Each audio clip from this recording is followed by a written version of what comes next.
Hi, everyone. Welcome to Let's Talk About Skills, Baby. I am your host, Kelly Bailey. So each week I get to chat with inspiring visionaries about the skills that make them successful, how they developed those skills, and their innovative approaches to improving skills-based hiring and learning around the world. Come learn what skills help you live your best life. So this week we are joined by Elizabeth Leiba. I'm going to give a little background on Elizabeth before we jump in, but thank you so much for joining us. Elizabeth was born in London, England.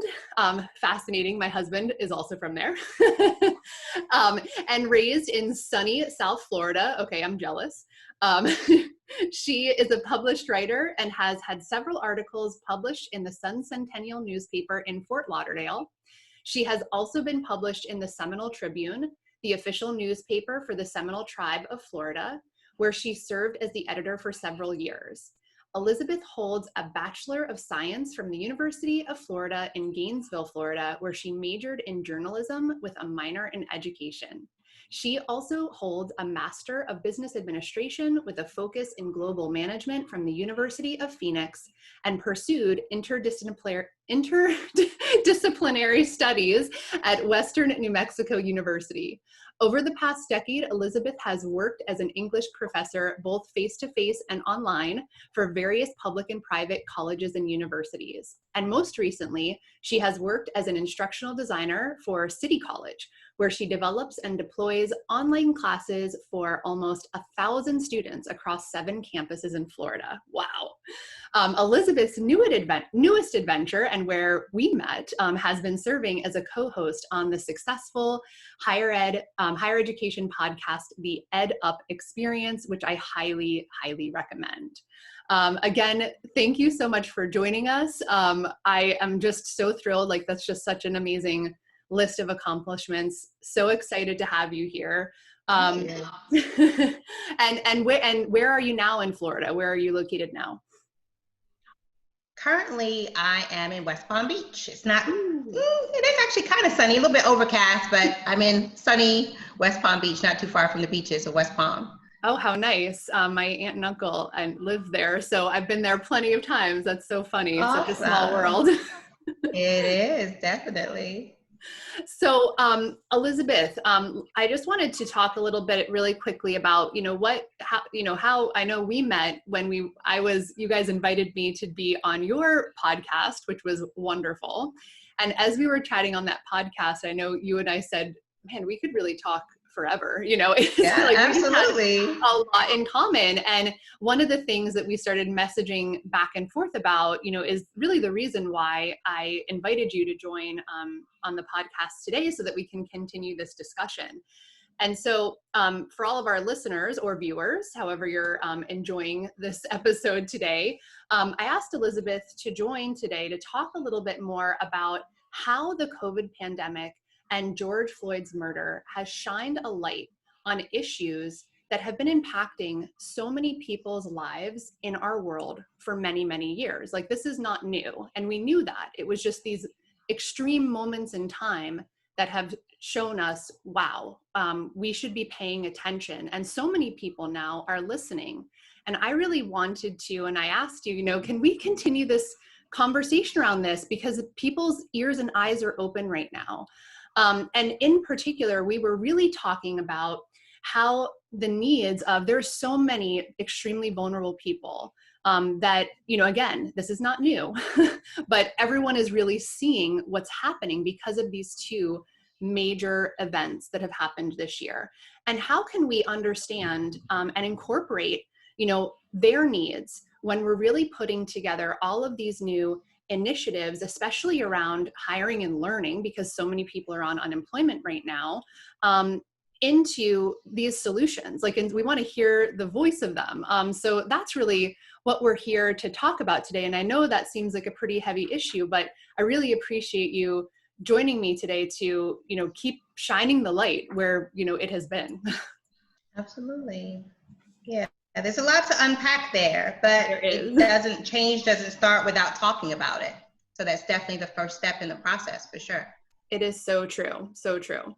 Well, before we get into the meat of our topic today, Elizabeth, I would love, I love hearing about you and all these amazing accomplishments, but what I would love to also maybe shine a light on is your journey. Like tell us a little bit more about your story, how you kind of went through, came to today. I would love to just hear a little bit more about you.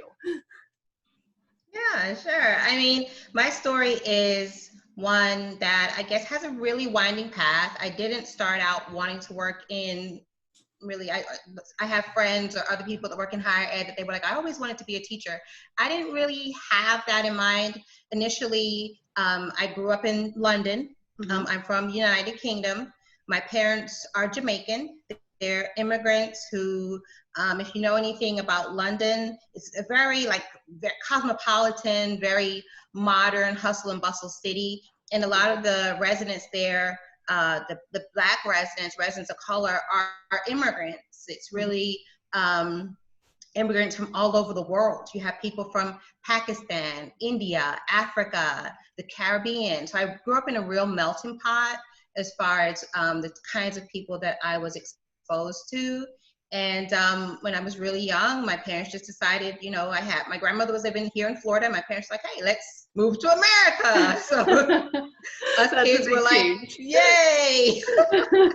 We didn't know anything about America, only that Disney World was there. Sure. So we were like, sounds like a plan. That's so a big deal to a kid, right? Absolutely. I mean, what else could we want, right? So we came here, and I grew up in South Florida. And again, a very diverse community, very big Latino and very big Caribbean culture. So once again, growing up in a very diverse environment. And I didn't want to necessarily work in education. I started out wanting to be a writer. So I went to University of Florida and had a full scholarship and just pursued journalism. And I had been writing. I wrote for the Sun Sentinel for several years. I later, I did dabbled a little bit in teaching K through 12, and then went on to become an editor for the Seminole Tribe newspaper, another very diverse community here in South Florida. I worked on the reservation for about 4 years, and that was really fascinating as well, to learn more about a culture that's another marginalized culture that we don't really learn a lot about, but they've been able to really capitalize on some of the reparations and different things in terms of taxes and their reservations, where they've been able to actually mobilize themselves and really be very financially successful. So I've had a lot of different exposure to diverse communities, and started thinking in terms of education, how could I really work with students to make a difference? I went to UF on a full minority scholarship, so I felt as though I wanted to do something to pay back. So I started working in higher education at that point, worked in admissions and in different administrative roles for about 7 to 10 years, and then started teaching. And I've been teaching in higher education at a multitude of different colleges, both online and face-to-face, for just over 10 years, maybe about 12 years or so. So that's really been my journey.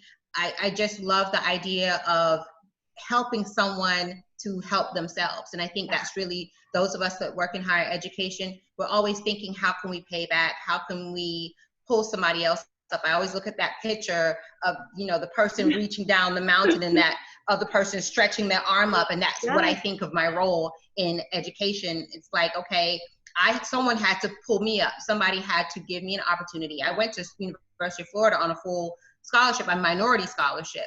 So what can I do to impact somebody's life? How can I make somebody's life better? And especially students of color, because they're more disadvantaged. That's always something I think about. I think about first generation students, first generation college students, of which I was one, because my parents didn't attend college. So there's always those marginalized communities. And I think sometimes when we talk about equity, sometimes there's a misunderstanding of, people shouldn't get what they don't deserve. And I think sometimes as a society, we have to understand that there are some communities and some marginalized communities where they don't have access, or they don't even have knowledge of these types of, whether it's a minority scholarship or whether it's just even how to attend college. My mom didn't even know what FAFSA was. So when we think about how to pay back, it's not really about giving something they don't deserve, but more giving somebody an opportunity that they would never even have access to anyway. Exactly. It's just communicating to them if they don't know it. I mean, it's surprising when you have just the knowledge that it's available, how to go about finding it and doing it when you have that help. Well, first of all, I mean, going back to what you said, I just absolutely love that. I love the concept, just that vision in my mind. I got a little teary-eyed when you were like, I'm pulling somebody up. I love that. And I can only imagine, you know, the person that might have helped you in your life, to me, do make you feel that strongly that, you know, hey, I want to actually transform my whole life and do this for other people. I'm of course envisioning all of these students that you're helping, and are there any, I'm just thinking of like, maybe there's a story in there of just someone who you've helped and transformed their life, and that just really sticks out to you, that keeps you going. Maybe more than one. Yeah, I was going to say, I've talked to and communicated with and bonded with so many students, but one that sticks in my mind is when I was teaching an online class, and this student literally, she was a single mom. She had young kids, and we would just talk on the phone, you know, and it was, sometimes you get those students that are they need a little bit more. And I think that kind of transcends and connects with what we're talking about in terms of online learning and skills-based learning and upskilling. And there's a lot of talk about online learning and can you be connected, and do students really get the same experience? What I found from my experience, and this was the experience with this particular student, was that the bonds that I've developed with my online students sometimes have been even stronger than the bonds that I have connected with my face-to-face students. I've taught face-to-face as well at community college and private colleges, and it's more of the students see you, there's a connection there. They're not necessarily as needy in terms of what they want from you, and your ability to give them extra help or tutor them or guide them. They're pretty self-sufficient. I find a lot of times with online students, especially right now because we're in the middle of a pandemic and everyone is feeling disconnected, you have an opportunity to really connect with students. And this particular student was before the pandemic, but I remember speaking with her several times and her feeling very distraught that she couldn't get the work in on time, or her kids and babysitting issues and a lot of responsibilities at work. And I remember just one night, it was like maybe 10 o'clock, and she texted me like frantic about an assignment that she needed to get in. I said, you know what, call me. And my kids were running around, going all crazy everywhere. And I said, if you don't mind the kids in the background, call me and let's talk. And I just kind of talked her off the ledge. Like, don't worry about it. You can do this. You can make it. And I just remember having several of those talks with her and feeling like, this could be me. You know, when I went to grad school, I was a single mom. My daughter's 21. So I remember having a lot of those same thoughts, like, I can't do this, and this is too hard. And what was I thinking? She was a toddler when I went to grad school. And sometimes the students, in this particular case, I just will never forget the student just feeling like, I just can't do it. And just hearing somebody say, you can do it, and not having anyone in her corner to encourage her. Sometimes that's what students are looking for. I think sometimes as instructors, if we can just step out of our box of, I'm just here to give you information, I'm just here to content deliver or assess you, and look at the role that we play in those students' lives. A lot of these students don't have confidence. They're first generation, or they're coming from an environment where no one they know has even graduated from college. So sometimes just an encouraging word and telling the student, don't worry, I got your back. You can do this. That's all they need. And she went on to get a great grade. I think she got like either an A or a B. If she got a B, it must have been a B+. Yeah, that's amazing. She was talking to me. She said she was going to fail. And I'm like, you're not going to fail. And she didn't. But, you know, sometimes students need that extra encouragement. They do. That's what we're here to provide as instructors. For sure. I'm even loving that more, and it obviously speaks to me. I have children, so I can totally understand how this woman must have felt, this student in this time and this place where it already feels like it's hard, right? And then, you know, adding in something else there. But again, that I think we all know, and we all remember some point in our life having a teacher like what you just described. It just goes that little teeny extra mile, and how much of a difference that makes in our lives. And I just love to hear that you're doing that, and that, you know, people have been obviously, hopefully very successful with you being there and pulling them up. That's what I want to do. So I know when you told us a little bit about your story earlier, you mentioned that it's kind of been like topsy-turvy all over the place, which I love, because I feel like that's real life, you know? It's never this like ideal, like we're going to climb this ladder or this mountain and it's like this way and it's only one way. It's all crazy different ways. You know, because we're talking about skills today, I thought I'd bring it back to that for just a minute and ask, you know, along this crazy topsy-turvy journey of yours, did you feel like there were certain skills along the way? And this doesn't have to be like work-related skills, it could be life skills, however you might think about this, you know, skills that really kind of defined and brought you along, and things that you're trying to then with these students, like you said, you know, help bring them up with too. Is that something ever, if you really thought about it, that has shaped you and is helping you shape other students? Yeah, I think as I spend more time working in higher education, there's a lot of debate about soft skills versus hard skills and what students really need to know. And one thing I always try to impart, and something I didn't really even know in the beginning of my college career, is how important it is to be an efficient and effective communicator. And as I teach English composition, I always look at it in the respect of, it's not about APA style, it's not about grammar, it's not about all the technical, the minutia. I tell my students, they're like, what? And I'm like, well, it's very English, and a lot of topics are very detailed. Right. You know, when we think of it as if we're a subject matter expert, we know every intricate detail of our topic. And for students, you know, especially as we go into this new workplace where students have to really be able to pivot and be dynamic and be able to learn new skills quickly, and technology. I think the biggest thing in terms of the skill sets that I feel are important is students' just ability to articulate their ideas. I think writing and speaking and being able to develop an idea and support that idea and help others understand your ideas is how, that's really the currency in the workplace. If someone's not able to articulate what they're talking about, make sure people, whether it's your employees, whether it's your clients, whether it's your boss, you want people to understand what you're trying to communicate. Make sure that there's support and evidence for what it is that you're trying to, whether it's a claim that you're making, whether it's an initiative, whether you're trying to sell somebody something. At some point, I even tell my students when I teach at a career college, nurses have to do that. They have to articulate to the patients, articulate to the doctors.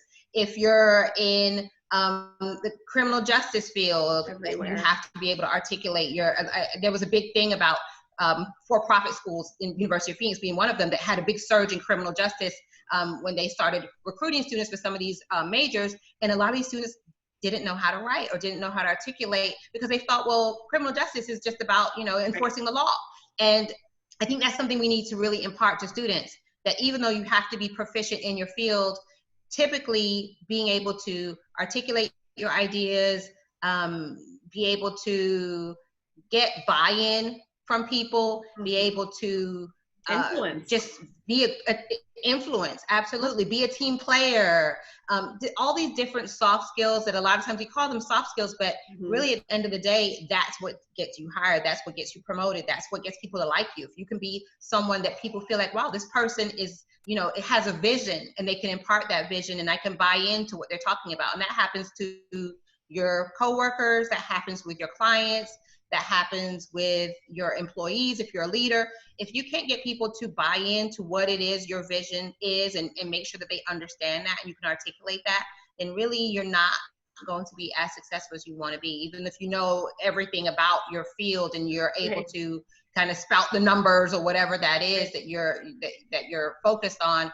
If you can't get other people to buy into that idea, then it's not going to be very effective in the workplace. So I love that. And I almost would even add to say that, like, not only the currency is that the currency of work, like that is really the currency of life, right? I mean, it is. Today, I think about every instance outside, like if I have to communicate to my family or my husband, as on this platform that we have of social media through, you know, us with our podcasts or through any of our other social media channels, like when we want to start talking about these things, we have to be able to really, like you said, make them clear, make them understand, help people, like influence them in a way that, and that's a huge important skill through so many facets of life now. Yeah, a lot of it is vulnerability as well. Being able to be truthful, being able to be transparent. I think some of that has come out in the recent Black Lives Matter and some of the racial tensions and unrest and people feeling frustrated, if you're able to be empathetic, if you're able to be transparent and truthful, sometimes as a leader, people want you to say, you know what, I messed up and I need to fix it. And I think that's been something that maybe has been lacking a little bit in maybe the past decade. It's always kind of been like, you know, put up a good front and, you know, let everyone know that you're in charge. Like you want to be strong. And you know what you're doing. Yeah. But like you said, with my winding path, I didn't know what I was doing. I was just like, that looks interesting. Let me try that, or let me try this. And sometimes as a leader, you have to do that. Right. You have to say, you know what, we're going to try this and let's see if it works. And if it doesn't, we'll reevaluate and try something different. I think sometimes there's a fear in corporate America and in higher education of people might not think you know what you're doing. So you got to just stay the path, even if the path is wrong. And we see that doesn't work because people are like, hey, you know, I see what you're doing. And it's not authentic and genuine when people see that. No. And I feel like these, again, it's like not that these moments in time are, it's just capitalizing on what's happening, right? But it's like these moments in time, you could do one of two things, right? You can run from this, or you can run towards it and you can make changes and you can make adjustments and you can take risks. And all of those things, you know, none of it's going to be perfect because we're not perfect. Just the way it is, but like at least try, at least listen, right?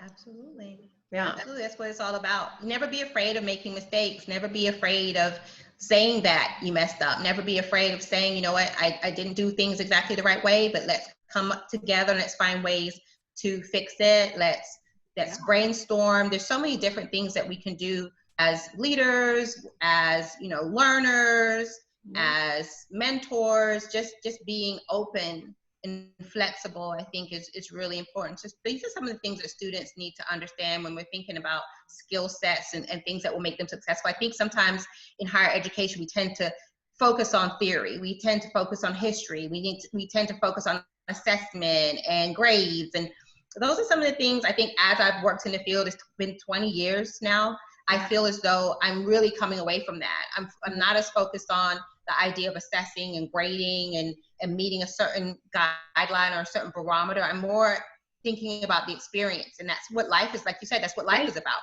We don't necessarily have to go a particular path. It can be a little bit winding as long as we're learning and we're growing as we go. And I think that's what I tell my students in my class. This is not about an A or a B. You're going to get a good grade as long as you try. And I usually tell them that off the bat. It's like, there's no reason for you to fail this class because that's not my goal. It's not for you to fail. My goal is for you to be, to enhance your experience and to get something out of it that you can apply to your personal and your professional life. And if anything in my power, I want you to get an A, but an A really is just, it's almost like not real. It's just a letter, right? It doesn't really do anything. It doesn't really represent anything. I think coming from the UK, that's another thing that's really informed my perspective, because I never saw grades until I came to America. I came to America when I was 12, and I had never seen a grade because they don't give letter grades there. They basically give you like a report at the end of the year saying, this is what you did well in, these are some things that you can improve in. I think sometimes here in the United States, we tend to forget that most of the developed and westernized world doesn't do things the way that we do things. So I think that being creative and thinking outside the box, whether it comes to online learning, whether it comes to reskilling, upskilling, finding ways to help students be successful in the workplace, we don't necessarily have to be inside this one guideline of this is how we do things and it's always been done that way. And I think with higher ed, COVID has made us see that and wake up to that things are not necessarily just black and white. There's so many different ways to deliver quality education to help students get to their goal. Most students right now are thinking in terms of return on investment. If I'm going to get into $20,000 worth of debt, which is another problem, the high tuition rates, but if I'm going to be in debt, I want to make sure that I'm getting something that is going to help me to be successful in the future. So that's really the end goal, not an A. The end goal is to help that student get skills that, for me as a writing teacher, composition, can I teach you how to write emails and do a proposal for your boss so that you won't look silly? That's really the end of the day, not about APA and punctuation, because we have spell check for that. Like, let's not worry about that as much. Let's focus on skills that will help you be successful in the future. And that's really what I think we're starting to see with COVID, that we need to focus more, not on getting our SME, subject matter expert high horse and make sure that students know every single detail about our subject. It's more about the student, what's going to be best for the student, and make sure the student comes out of that experience having grown and learned and being more proficient for their academic life and their personal life. It seems like to me what you're describing is really what we're all calling precision learning. You know, that concept that like it has to work for that person, and every person is different. You know, our circumstances are all different.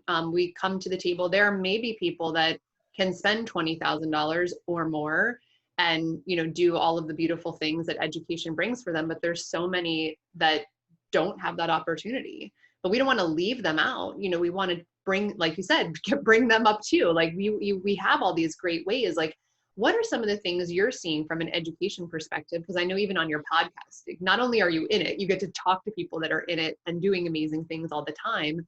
Are there areas where you're like, wow, they've really gone outside of the box here, to think of ways that we can, you know, help people outside of the mainstream, and maybe areas where, like, I'm sure you can highlight some, but then also maybe some where you're like, we should probably be focusing more on some of these other areas that we're not.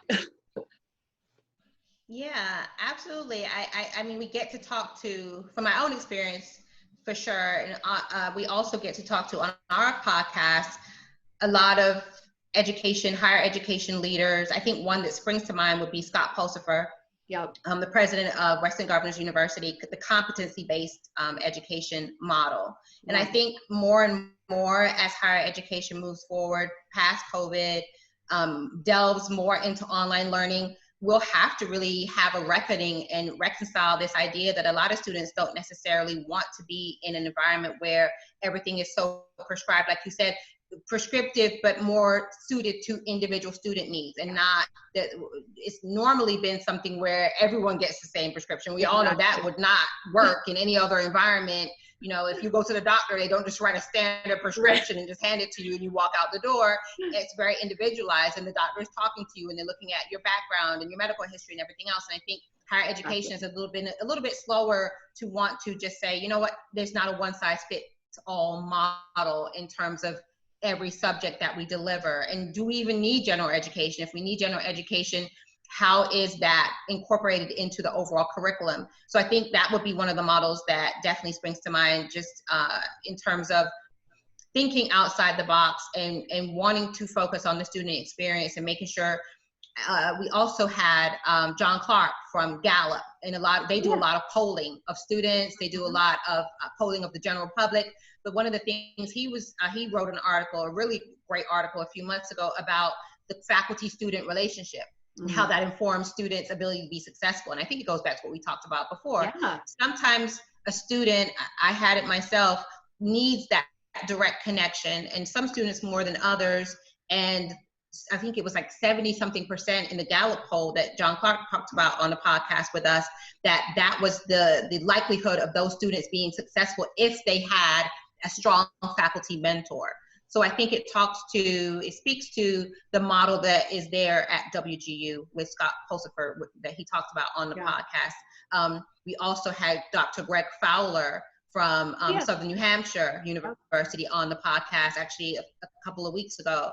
And similar philosophy in terms of making sure that faculty are really in tune with the students, and faculty are delivering education that is more informed by the practitioners in the field. Mm-hmm. So all of it really, I think, boils down to relevancy for the student. I think that's really the key takeaway from what I've seen in the direction that higher education needs to go into. And I mean, this is really what your podcast is all about. When you're talking about, let's talk about skills, baby. It's just, what skills does the student need? We all grew up, I think most of us, in more of a traditional, hey, you have to take a certain amount of general education, and there's a certain amount of core classes that you need, and there's some intro before you take the core classes. And a lot of those classes, you're like, what am I doing here? Why am I here?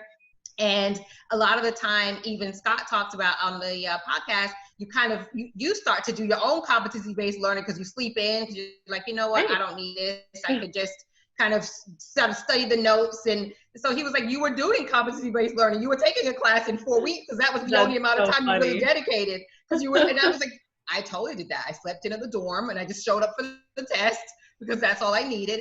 So why are we doing that? You know, why are we putting the student through a 16-week class when maybe the students only need 4 weeks to take a bio class, and then they can go on to the things that they really need to focus on in order to be proficient and to be successful in their core class, in their major, and in their actual study that they're going to pursue it in their professional life. So that's some of the things that I think we're leaning toward. COVID has really made us take a long, hard look in the mirror, like, okay, we need to really think about what we're doing, because students are considering, and the parents are getting involved. Because as a parent myself, my daughter's 21, she's a sophomore in college, and you start to think about that. Like, if you're doing online learning, if you're going to campus, everything has to count. Because, you know, we're in the middle of a pandemic. So a lot of these students are not really willing to just, I went to University of Florida and I walked the quad, and I, you know, laid on the grass and took naps and did the 5-year plan because I didn't know what I wanted to do with my life. Students are not trying to do that right now. Students are like, you know, I gotta hurry up and just try to see if I can get through so I can get a job out here and pay off these student loans. So it's just a whole different mentality, I think, and we need to adjust. I think higher ed for 100 years or more has been delivering. If you go into a classroom, it's the same way that it was 3-4 generations ago. I know, we're like, maybe it's time to switch it up. Amazing. It's time to switch it up. You know, when you think about Netflix, disruptors in any marketplace, we all grew up with Blockbuster. You know, we all grew up with Yellow Cab. Now we get on. Who would have ever thought? Your mom always told you don't get into cars with strangers, right? And now we're getting on our we're getting on our apps. We're not calling Yellow Cab. I mean, I share my ride with a trusted friend. Have you ever done that? You're elbow to elbow. It's like, I really want to save that $5. I'm going elbow to elbow with strangers. Everything is changing. Everything is revolutionizing. Education needs to do the same thing, or we're going to stop. People are starting to kind of call like BS. They like, are. Okay, wait a second. What's going on here, you guys? So we have to really get wise to this idea that we're an industry. We're just like any other business, and we have to operate that way. We don't like to be called a business, but I that's know. really what it boils down to. No, it's so true. And the interesting thing too is, like, we're seeing these changes that are happening. Again, you and I both know they've been going on for a while, for sure. We all need to get our bums in gear, if you will, you know, because of this, what's happening. But then, like, as you're realizing and as you're describing, you know, this relationship with these faculty members, I'm also thinking through, like, what other really, you know, what are some other, like, I know we call them like wraparound services typically, you know, but it seems to me like there are probably a whole slew of other things that we need to start considering as we're bringing students through whatever it is that their experience is going to be, right? Like, there are going to be people that have more mental health issues. There's all sorts of things.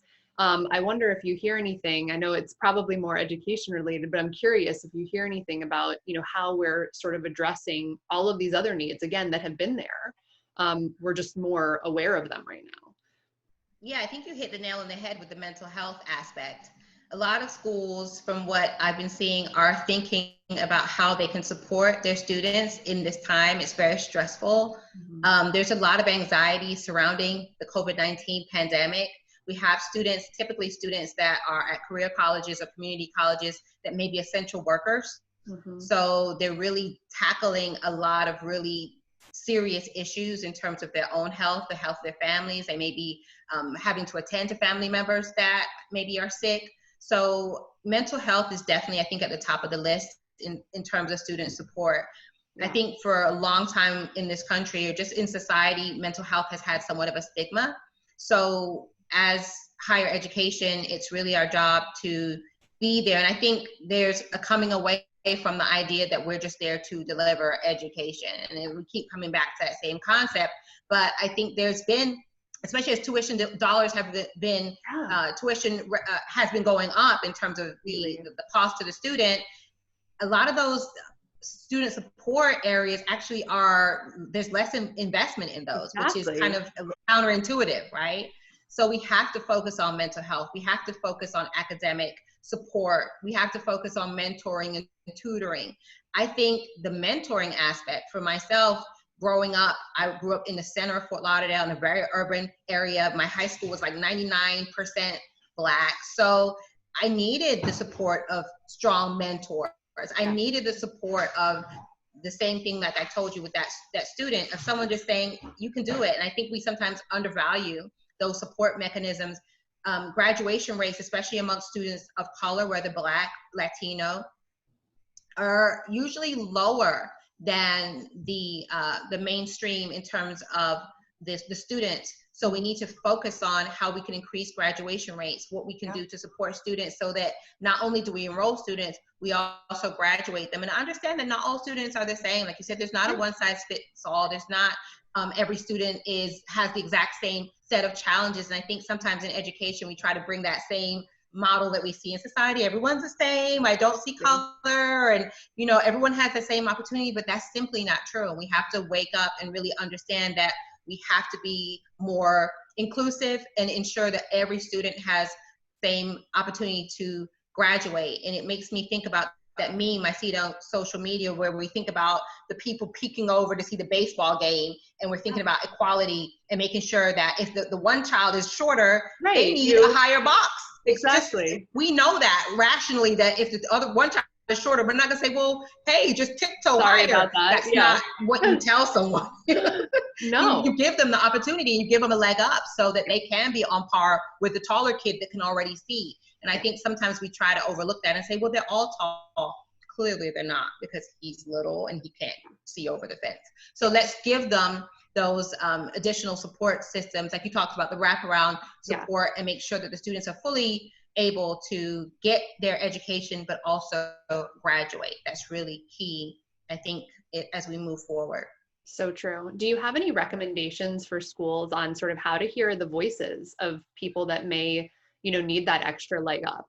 Because to me, it's like, that is the most frustrating of all of this, is that I think, this has always been here. So I don't see why it's all of a sudden like, wow, we need to figure this out. It's like, but no, you need to listen to what these people are saying so that you can, do the right things, put together the right resources, like really meet their needs. Because if you don't understand, then how will you do it?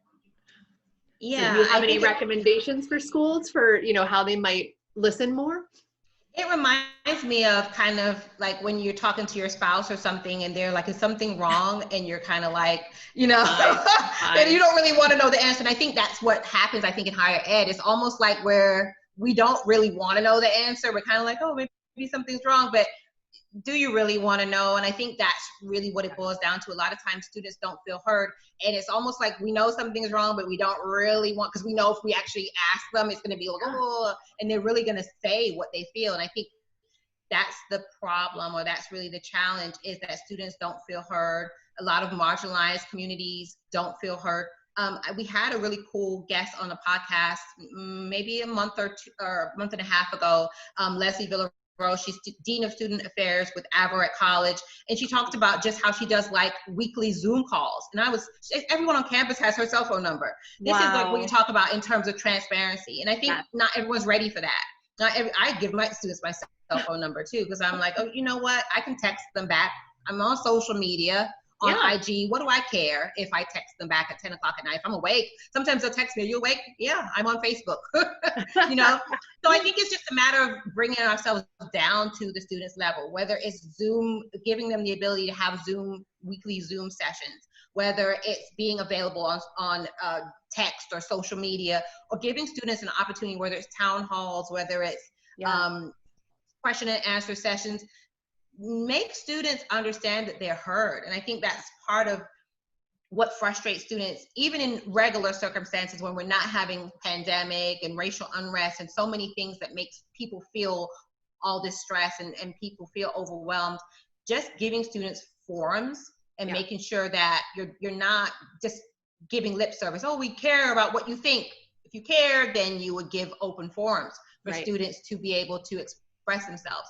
When Leslie Dean Villarreal told us she has these weekly Zoom sessions, I was like, that was so revolutionary. Yeah. It's just event session. They get on the Zoom and they can ask me anything, and I will answer whatever questions, concerns, complaints, whatever they have. And it's sad to say, but that's revolutionary, because a lot of times you don't hear of schools saying that. They say, we care about you, we want to know what you think, but then they're not giving the students a vehicle to be able to right? give those Or like suggestions. the safe place without judgment. You know, that's the other thing too, is like, it can't just be like, okay, we've opened up a town hall, but you know, now you're shamed into exactly.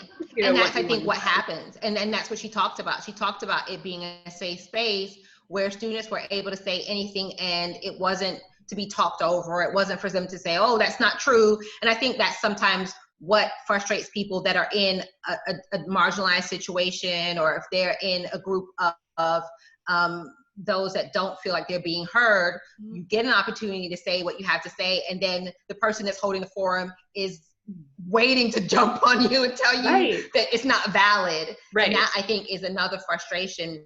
Like you said, we have to give them, not only students, a safe place to be able to express themselves, but also give them the opportunity for us to listen.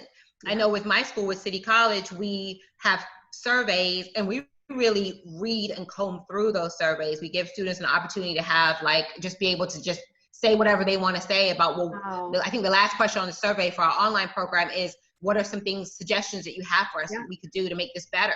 And I, as an instructional designer for the online program, I look through those and I use them and implement a lot of the suggestions that we get when students are like, well, this needs to be improved.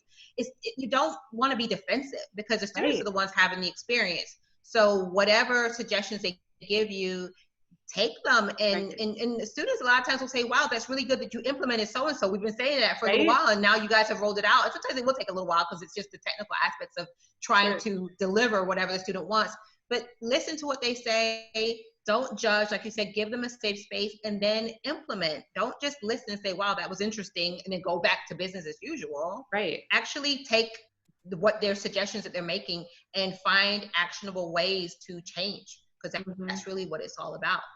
And take their idea, like their ideas, honestly, I think most people don't realize, like, you're sitting on a hotbed of innovation, you know, in these education environments. These are people that they don't have necessarily, I mean, gosh, we don't hope so. They're hopefully a little bit more young and innocent than we are in life, but that might not always be the case. But whatever it is that they've experienced in life, they bring that to the table. And that might be a completely new way to think about something that, you know, these folks hadn't thought about. So it's like, just listen. Now, I know we talked about, like, I felt like we could end on this, if you don't mind, Elizabeth, because we talked early about this power of communication and learning this. And I thought, you know, are there also maybe any tips that you could offer to students that want to have their voice heard? Because this is something that you're teaching them. Like, how do you communicate what it is? Maybe there's some tips in this process too, where whether they be students or someone looking for work or whomever, like, what are some great ways, very simple ways maybe, that they can also make sure that they're communicating their needs clearly as can be, right? Yeah, absolutely. For myself, and I'm always thinking about my own personal growth. And as I told you, my journey has been very winding, and I've struggled with imposter syndrome. You know, I've struggled with this idea of, is my voice being heard? And is what I have to say valuable? Is it relevant? Do people appreciate my contributions? And one thing I found myself doing at the beginning of this year was really being more active on social media. There's a phenomenon called Black Twitter, where you've had a lot of people on Twitter that started the Black Lives Matter movement and have been able to, the Me Too movement, the hashtag Me Too, the hashtag Oscar So White, all these different hashtags that have really shined a light on some of these different communities that have felt like their voice isn't being heard. And I really encourage students and even professionals to not look at social media as just something that's frivolous or something that is just used to just, you know, look and see what people's posting scroll. of their cat, whatever, exactly. But think of it as an opportunity. And I think we've seen that with the George Floyd, with that video coming out. People in mass came onto social media, and that uproar led to protests in the streets, led to the officer being arrested. So social media is something that can be mobilized, and I've been encouraging my students to have a voice, whether it's on Twitter, whether you're using Instagram as a forum, blog. LinkedIn is another great place where, you know, you're able to connect with professionals, reach out to people. And I think for myself, I've reached out, and we connected on LinkedIn, reach out to people that you're interested in their ideas. Reach out to people that maybe are professionals in your field, whether you're a student or whether you yourself are a professional. I've connected with so many professionals on LinkedIn and written on LinkedIn and posted and done articles. So I think for students as well as professionals, it's important to use your voice and use it in a way that helps you to connect with other people that can help you in your journey. Give, and then you can receive, and have those connections that will help you to realize that your voice is valuable, your contribution is amazing, you do have so much potential, you can bring so much to the world. All it takes is one voice. So that's really the advice that I would give.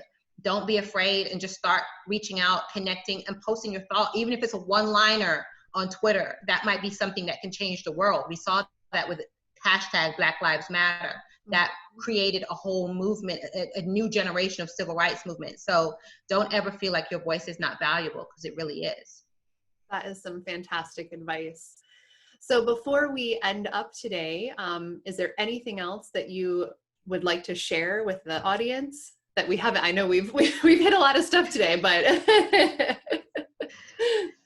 I think my biggest takeaway is, in terms of everything that's been going on with COVID-19, with the protests with the George Floyd case and recent cases of violence and police brutality, I think my biggest takeaway would be always be listening, always be learning, always be thinking, and don't be afraid to ask questions. I think one of the things that we have explored on the podcast with the education aspect of it is sometimes us in higher education, we're very educated in terms of book smarts, but we don't necessarily have the context and experience in whether it's a marginalized community, whether it's police brutality, whether it's women and the struggle for women to have equality. There's so many different areas in our society, whether it's higher education and first generation students, maybe that's not your experience. So I think the idea of always learning, listening, being open. Also, don't have cognitive dissonance. Don't think, well, this is what worked for me, so that works for everyone. And you know, it's kind of like when you were raised a certain way and you don't want to question the way that your parents raised you because you feel like that's kind of like putting them down. Right. That's not necessarily true. And I think in higher education, we tend to feel like, well, I was taught with sage on the stage, so sage on the stage is what's the best way to do it. Yeah.